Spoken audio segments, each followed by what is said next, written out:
Yeah, the full lineup will be coming on your screens now for the under-20 men's race. We'll pick out some of the big contenders among them. There are lots in. We'll try and give you a look at them on the start line as we shoot across. The most successful nations, the way the starting pen works, the most successful nations at the last edition of the championships get the plum draw in the middle of the starting pens, and then as it works out there, the smaller nations who might only have one or two athletes get put to the side in the less successful nations. So it helps to have come from a nation that's a good track record at the European cross-country championships.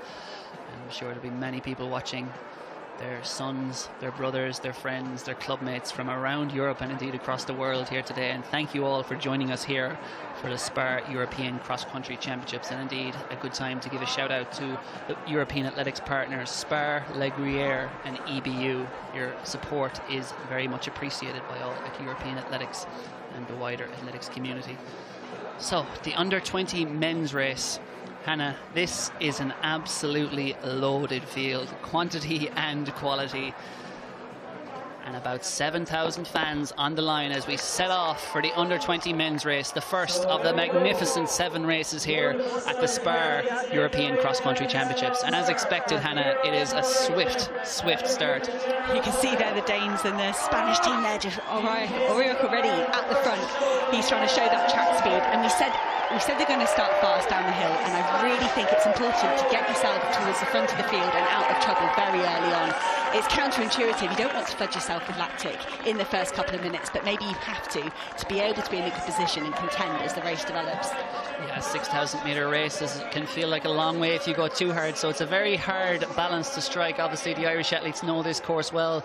Nationals, of course, is not allowed to be held on the course in the year of European cross country, but for the last, I think, 2016 to 2020, for 5 years running, the National Irish Cross Country Championships were held on this course, and many of the athletes have been training on it. As we see the field going down there, and it is Axel Vang Christensen, the 17-year-old Dane, who is leading out his teammate Joel Ibler-Lalesso. It's Denmark 1-2 at the moment, and these men have eyes on the podium, a team and individual. Christensen is a superb athlete. He's a 13.44 5,000 metre man, an 8.42 steeplechaser. And as coach said, with his long legs, he's built for speed. And he said he has a will and a talent I have not seen in others. I think what we might see at the front of the field here with these two Danes is a domestic rivalry playing out on a continental level, and they've been pushing each other all season. Lalesso there, he's tracking his teammate Christensen. I think they will push each other and by consequence really get this race moving. But Christensen is renowned for going hard early on, so he's employing his normal tactics here on this European field. Yeah, it's really going hard from the gun here, and we can see a lot of the men we thought might be in the medals are already up there. So it is Denmark 1-2, and it is, I suppose, the less favoured Irishman, Dean Casey, in terms of the individual battle, who has taken up pole position behind him. Dean Casey is 18 years old. He's a Clare man, and Clare men, they're made for tough weather and tough cross-country conditions. One of the best Irish cross-country runners ever was Seamus Power, who comes from the same neck of the woods as Dean Casey in third.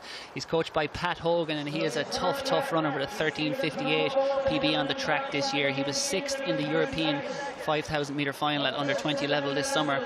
But the race favourite, we think anyway, Abdullahi Dahir Rabi, beat both of these Danish athletes at the Nordic under 20 cross country championships in Sweden last month, and he didn't just beat them, he beat them well. Absolutely, and Rabi, he had a very calm first kilometre there or so, and now he's moved himself up to run with the Danish duo at the front. And I think it would be really special if Norway could make it 5 years in a row with the junior men's title. I'm sure that's what Rabi's got his sights on. I was pleased to see, I think they put some sand down on that corner we were concerned about. That didn't look as muddy, so hopefully that will help the athletes. You can see the legions of supporters there. It is 10 a.m. on a Sunday morning, but there's certainly no hangovers amongst the crew here. They're up bright and early to cheer on these athletes from Ireland and indeed around Europe. And two of the best teenage talents in Europe are right at the front now. Abdullahi Dahir Rabi and Axel Vang Christensen, the 18 and 17-year-old respectively, from the Nordic countries as they go into the turn.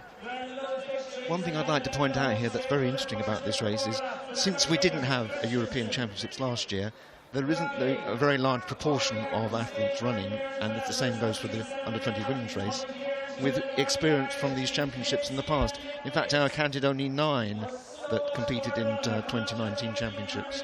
So there's a lot of unknowns here, which makes it even more exciting, I think. I think it does, yeah. One of those men is Nelesso, and he was 16th in Lisbon at just 16, so he's there in 3rd place at the moment. So he does have that experience. But you're right, Mark, a lot of these men will be running at a level that they've never competed before. But they look pretty comfortable. Vang Christensen there, stretching out. He was challenged a little bit by Rabi there towards the end of this first lap, but he's pushed to the fore again. I think sometimes when you're a natural lead runner, you want to just really do that and protect that pole position. Hopefully we'll get our first look at the team scores on this first lap as well as they come through.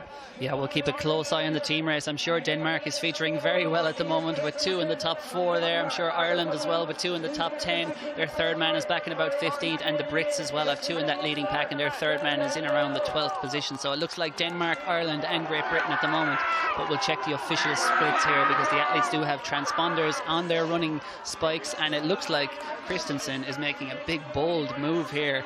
He is not hanging around. He is using that strength he's developed over a 10-kilometre cross country. This will feel like a relative sprint after winning the Danish title recently. He is going hard from the gun. See Abdullah Dahi Rabi there looking around a little bit. Are we going to go with him? Is this move real? Does this guy know what he's doing, or should we let him go and get him on the next lap? And there's some decisions here to be made in this lead group. Do they let Christensen run away, or do they work as a group to pull him back? And we can see as well, you've got that big gap back to the sort of 15th position in that 2nd pack as well. The race is really breaking up, and that's really important for team points. Those men in this front group here, they're going to be scoring some really low points for their team, but you've got a gap back to those next runners. They need to think about bridging that gap and picking up some extra, dropping some extra points for their team. You want the least points possible. As we see the team standings, it is indeed Great Britain at the front and Israel in 2nd at the moment. They're packing very well, their top 3. Not so much featuring at the front, but they're obviously doing very well in that 2nd pack. But Christensen has blown this race apart. This is a strong move. Will it backfire for him? He's only 17 years old and he has taken this race by the scruff of the neck. But it looks like Rabi in 2nd has said, right, enough, this is getting dangerous. It may only be the 2nd of 4 laps, but he has plenty of experience racing against Christensen, and he's decided, I'm going to have to start chasing because it looks like Axel Vang Christensen is not coming back. It looks to me like the rest of that pack are happy to let Rabi do that work to pull them back to Axel Vang Christensen, and he knocked 20 seconds off his personal best at the European Under-20 Championships this summer to get that silver medal over the steeplechase. So there's a part of me that wonders whether he's really been tested yet, if he's getting those huge personal bests. So maybe he feels that he's got the calibre to run away from this field when perhaps you wouldn't suspect that on paper. But as Mark Butler said, we haven't seen these guys for the last year. They've all jumped onto the scene and developed so much as athletes. And on that occasion when he won the silver medal in the European Under-20s, he was leading until the final barrier, and then Pau Oriach of Spain reeled him in to win the gold medal. So let's not forget what happened then. The same sort of pattern unfolding here, perhaps? Yes, certainly. Christensen has taken this race on from the gun. We see the 2 Irishmen there coming through. They're trying to keep contact in that battle, but could it be a battle for the silver and bronze at the moment at an individual level? But he hasn't, I suppose, extended too much of his advantage since he's taken that initial 15 to 20 metres. No, he hasn't. I don't know. I think that gap could be growing a slight little bit, and I thought Rabi was going to be the man to bridge that gap and commit to trying to reel in Vang Christensen, but as every 200 metres, 400 metres clicks off, they're not really closing up on him, and no one really seems to want to make that move. Henry McLucky there at Great Britain, he looked like he might be moving into that 2nd position. He had a really strong run at our British trials, and he did that all in the latter stages of the race. So watch out for Henry McLucky and maybe a big last 2 kilometres from him. Yeah, it could be a big kicker, but he's certainly taking command at the moment.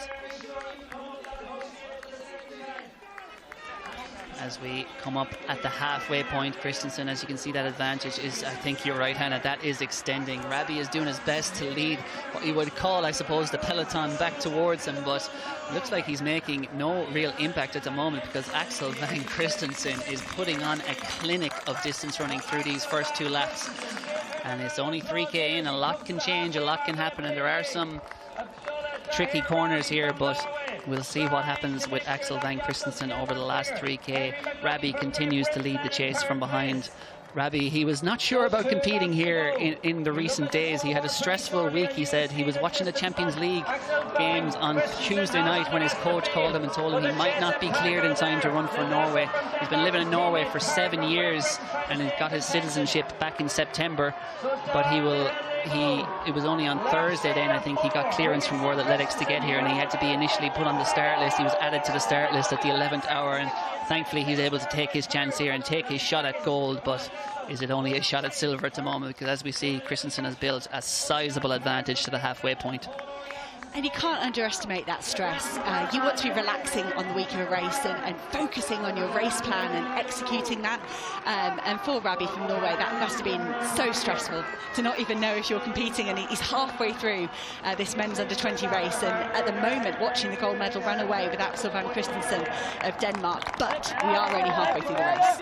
Yeah, Rabbi said he didn't sleep at all on Tuesday night. He was so stressed about it. But he looks to have recovered pretty well here in Dublin. And he is in leading that battle for the silver medal as we pan back through the field. And while these athletes won't be in contention for medals, as we said, the team medals can often come down to that third score. It used to be 4, it's 3 nowadays, and it will all hinge on maybe you're back in 40th or 30th or 50th position, but if you can beat the third man, or even one of your 4th or 5th men, can put more men between one of the rival nations' third men, it will help your cause to get on a team podium, as we see the Irish packing well there, and certainly the Brits are up there as well in the team race.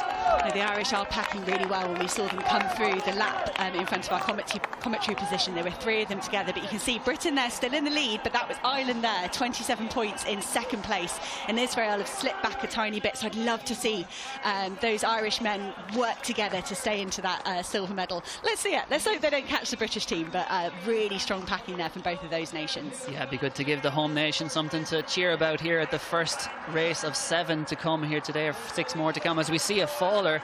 That was, I think, the Italian athlete who went down at the bend there, and that is not good for him. I think that's actually Adisu Gwadia of Israel who went down there, the 19-year-old. As we see here rounding the turn, and we said it, Hannah, not to tempt fate or to curse him with the commentator's curse, but we said that could be a tricky corner if you take it at speed. And I think just wait till we've got the mixed relay going on there. If you're just running one lap flat out, that corner is going to be tricky. But I'm so impressed by Axel Vang Christensen here. At just 17 years of age, he holds 38 Danish under-20 records, which he's very proud of that, and a senior Danish cross-country champion. Into this 3rd lap of 4 now in this under-20 men's race.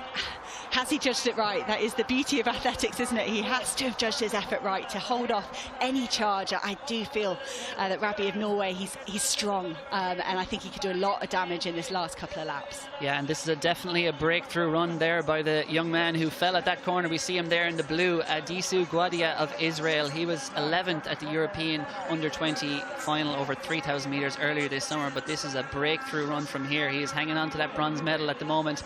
Even after that fall, it's always a hard thing when you fall in a cross-country race. It really does just wind you a little, disrupts your rhythm. Cross-country is all about trying to maintain a rhythm in a setting where rhythm is a very difficult thing to develop, even if there is plenty of good running on this course. But Christensen, that lead is out up to over 100 metres. And Rabbi was talking very confidently in the Norwegian media in terms of facing his rivals, his big rivals here today at those Nordic under-20 cross-country championships last week. He said he's only got better since then, and he said he was so superior that day, and I've become better, not worse, since then. But one man who's got a lot better since then is Axel Vang Christensen. Look what he has done to this, one of the best under-20 and deepest cross-country fields we've had at these championships. Christensen, he has really blown this field apart, but if you look further back down the field, Rabbi's done a lot of damage as well. They were running as a pack. There was a pack of 8 or 9 men there running together. So he's done something. He has done an injection of pace. It's just not enough to live with Axel Vang Christensen at the moment. As they hear the bell, that will be a welcome sound for Axel Vang Christensen. One more lap to hold on to this junior men's title. Yeah, he is looking supreme at the moment, and it looks like our medals may be set. Maybe it will only be one Dane on the podium, but I'm sure Joel Ibler-Lelesso will be doing his best to claw back a place there, and he is close to Adisu Gwadia of Israel. He is tracking him down a bit, and I think that is Henry McLucky of Britain. Is it back in 4th place? Yes, it is. He is leading the charge, and we have a huge pack there in contention for 5th to probably 12th, 13th, 14th position. There was a horde of athletes, and in the battle between Britain and Ireland, the close rivals from across the water, that will come down to who comes out well in that 3rd pack back there. We have 3 Brits, we have 3 Irishmen. What a dust-up this is going to be for the team medals. They'll be coming into around that corner in the far right of your shot at the moment. We have 10 athletes in contention. The gold race, the battle for gold, looks to be set, barring disaster for Axel Vang Christensen. The race for silver may already be done, with Abdullahi Dahir Rabi out on his own there in 2nd. It's a great battle for 3rd at the moment, though, with Joel Iblair Lelesso, a 13:40 5k performer, a 7:49 3k performer, and a European under 20 5,000 metre champion. He's up to 3rd, but look at this. This is back. The first athlete here is going to be in 5th position, and the 2 Brits are just ahead of 2 Irishmen at the moment. 3 Irishmen as it is in this pack of, what's that, 10 athletes. This is going to decide the team race, whether the Brits or the Irish get on top in that chasing pack. And as we pan back through the field, we'll see Israel were in 3rd position. As we see there, great shot of that's Abdel Lajal in the centre shot there with that bleached hair from the Providence College student, the freshman student over there. He would have been 3rd fastest Irishman on paper coming in, but certainly looks like he's going to be a key scoring member here. And it is Britain still hanging on ahead of Israel, and then Ireland in 3rd. So Israel also packing brilliantly there, as we see Ivry, that's Matan Ivry also in that pack. They're in contention for the gold here. So Ireland, Britain and Israel look to be the 3 for the team medals, but I think, Hannah, it looks to be headed the way of the Brits. There's going to be, everything could change in this. With only 3 to score, everything could change in this last lap with that big pack there. Henry McLucky in 5th at the moment. If he gets swallowed up by that pack, I can't even do the maths on that. But the maths I can do is on Axel Vang Christensen. He ran a 4:33 and then a 4:34 for his 2nd and 3rd lap, so really consistent, and he stretched his lead out to 14 seconds.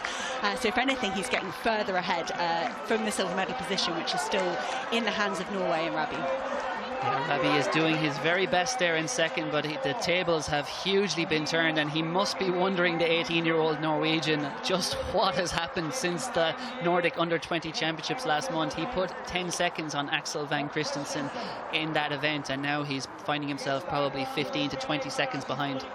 And Denmark haven't won a men's gold medal at these championships for 24 years, and that was Carsten Jorgensen in 1997, and he only won by 1 second, and I think the winning margin may well be bigger than that in this occasion.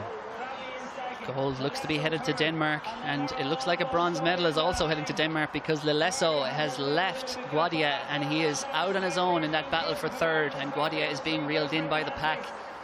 Well, Guadia here, that's going to have team implications as well. Israel were in that silver medal position. There's their 2nd counter.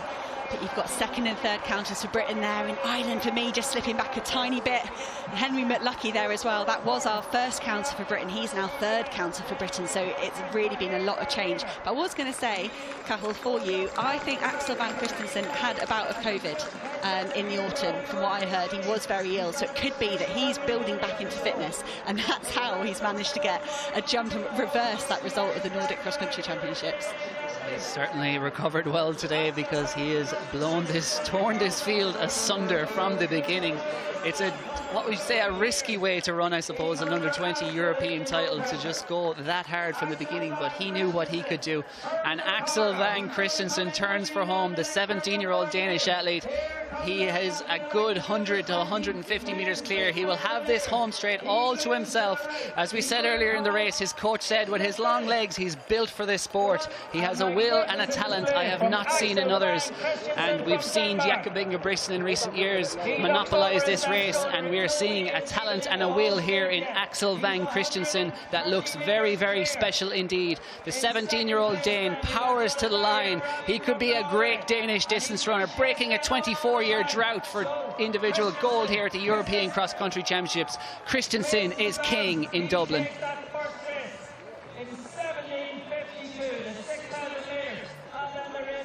And we see it looks like Rabi is hanging on for the silver medal ahead of Lelesso in third, and Paul Oriach is unleashing that furious kick. He might get that bronze medal yet. Rabi is a tired athlete coming home for silver. Lelesso needs to just look around him and make sure he's going to get the bronze. I think he is. It's Rabi for second, Lelesso for third, and it is Paul Oriach in fourth. And now the dust up for the team medals. It is the Ukrainian athlete there, Abdelajel, in sixth for the Irish. Great run from him. Israeli athletes coming. Gwadia has faded badly. He's lost a few places there. Dean Casey coming across the line for the Irish, along with Nick Griggs there on the right ear shot. Henry McLucky on the left has also faded, but I think the Brits are going to be able to hang on for gold. As you see, all the athletes absolutely emptying the tank here to get across the line. Every place matters, and we see dives. People are going to be dropping to the floor like bowling pins here. And we're going to await the final confirmation on those team results, but we think it might be gold headed across the water to Britain. I think Britain, that British team there, they did save a little bit for that last kilometre. It was a lot of tired men there, and you can see that Irish team. Let's hope they held on for a medal. I can't quite figure out between Ireland and Israel what would have happened, but luckily they're all wearing chips, so we don't have to figure it out. Someone else can figure it out for us. Yeah, let's let the computer do it for us. It's too confusing, cross country. But as you can see, the effort, it's a cliched thing to compare sport to a battlefield, given this is still just sport, but it does always look like something of a war zone. And one man, though, who's not on the ground is on the far left of your shot there, Axel Vang Christensen. He looks like he could go around again, Hannah. Yeah, he's like, well, what's the big deal, guys? I've ran away from a field there at just 17 years old. That was seriously impressive. And Paul Oriach there, we saw him have a really strong finish, a fourth position. I thought we might see him finish higher up. Another young man that's had a great breakthrough season. But the medals did go to Denmark, Norway, and then Denmark for that bronze. So a great day for those nations. Certainly, Denmark is off to a flyer here. And Axel Vang Christensen, what a run from him. And we believe he may be bound for Britain, perhaps, in the years ahead. He's been having some look at some British universities. He has shown some interest in the University of Birmingham, where I did all my training, and it'd be wonderful to get him on the canals of Birmingham with this University of Birmingham students further down in the field as well. Blowing kisses to the sizable crowd here in Fingal-Dublin at the Sport Ireland campus. Axel Vang Christensen, a name to remember. An athlete who could go a long, long way in European distance running, and indeed at a global level. 17 years old, and he is the king of under-20 cross-country in Europe in 2021. As you see, lots of athletes carrying giant splotches of mud on the back and fronts of their singlet there. There's been many a casualty, I'm sure, gone down at those turns. Well, they would have had the best running of the course. Quite frankly, it's only going to get muddier from here. So we'll have a quick look back at how Axel Vang Christensen won that first gold medal for Denmark. It was a steady start, but midway through that first lap, he said, "Enough is enough. I'm off. Catch me if you can." And absolutely no one could catch him. Axel Vang Christensen. We worried, was it too bold? Was it too much too soon? It was anything but for a man who was Danish senior champion this year, racing Europe's best under-20s over 6 kilometres. Heard people talking this week about the dynamic of having multiple age groups. I think it's really special for these athletes to be on a team with under-23 and senior athletes. But we can see the under-20 men's result there confirmed on the screen. Axel Vang Christensen taking that victory with quite a big margin there over Abdullah Dahir Rabi of Norway from his teammate Jol Iber Lelesso in the bronze medal position. 25-second winning margin. I think it was 2 years ago in Lisbon, Jakob Ingebrigtsen won by 35 seconds. All that damage was done in the last lap in Lisbon on the hills. But Axel Vang Christensen did the damage very early here today, and 25 seconds, that is one heck of a margin. And that team race, what a team race it was. Great Britain and Northern Ireland take the gold, 1 point ahead of the host Ireland. Brilliant from them, and brilliant stuff from Israel too in third on 37 points. I suppose on a